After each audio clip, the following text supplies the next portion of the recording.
Hi, my name is Greg Palia. I'm with West Roofing Systems, and welcome to another edition of Whiteboard Roofing.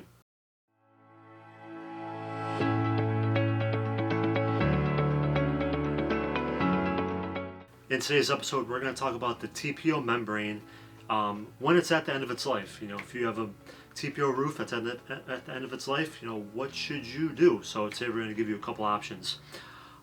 First thing, if you don't know what a TPO roof is, it's thermoplastic. There's some very chemistry, scientific name for it, but it's basically the white rolled out single ply roofs, maybe like similar to a pool tarp, similar to just a rolled out roofing system. That's kind of what it is.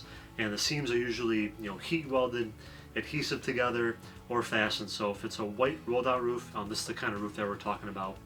But how can you tell when your TPO roof is almost at the end of its life? First thing is the seams are coming apart. The seams, most of the time, they're heat welded together, but over 15-20 years, with that roof contracting and expanding and coming back in different seasons, those seams tend to break apart. So if you notice there's any uplift, any openings, that's when you really need to start doing something immediately. Next thing is pinholes. UV rays break down TPO roofs just like any other roofing system out there.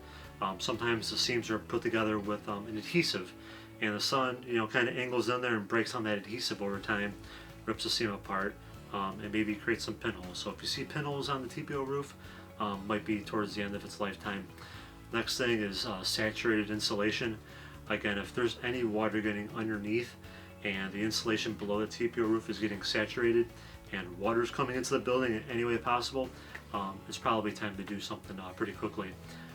Next thing is ponding water, standing water, pond, and whatever you want to call it. Basically, if you go on your roof and you see ponds of water everywhere, that's a sign that the roof isn't performing how it's supposed to.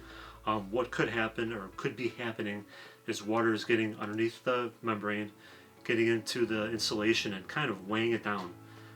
Weighing it down there, and then that creates a pond, a lower level where water is sitting in there, and it doesn't have enough slope to get off the roof. But the insulation is getting wet. It's just a real telltale sign that the roof is at the end of its life. And the last thing is, if it's around the end of the warranty.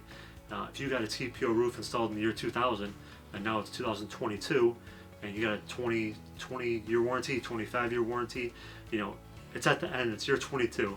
It's at the end of that warranty. It's time to do something now. Hopefully your roof is in good shape where you can restore it. You don't have to rip it all off, but if you got a 25-year warranty and it's year 22, 23, it might be time just to do something new with your TPO roof. But what repair or restoration options do you have? The best restoration option is a silicone roof coating system, SRM, silicone restoration membrane roof coating system. There's a whole bunch of different names in the industry for it, but basically, if your TPO roof isn't in too bad of a shape, what we can do is just remove and replace the saturated areas. So in most cases that's under 25% of the roof. Just say 10%. Identify those couple of areas, replace them with similar material, reinforce the seams. So we'll take a polyester mesh, dip it in coating, and put it over all the seams on your TPO roof, and then roll the coating or spray coating over the field of the roof and get your new warranty. That's called the restoration.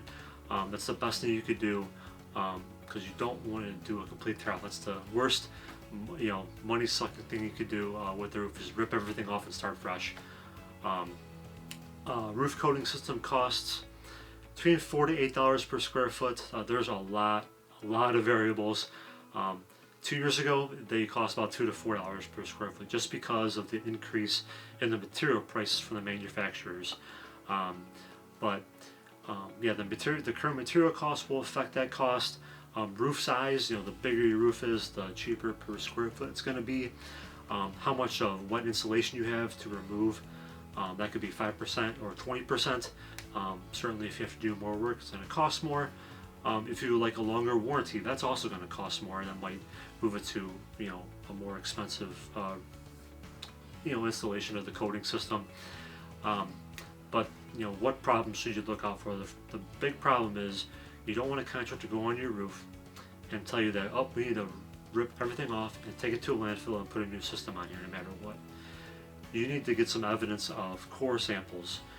infrared roof inspection, just any report that shows that, you know, half the roof is underwater, 40% of the roof is underwater.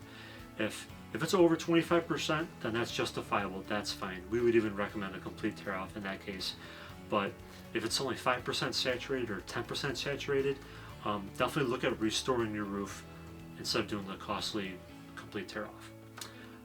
That's all I have for today about TPO roofs at the end of their life. If you want to learn more about any of the topics I talked about today, there's a link to the blog post in the description. And thank you so much. I'll see you next time. Thank you.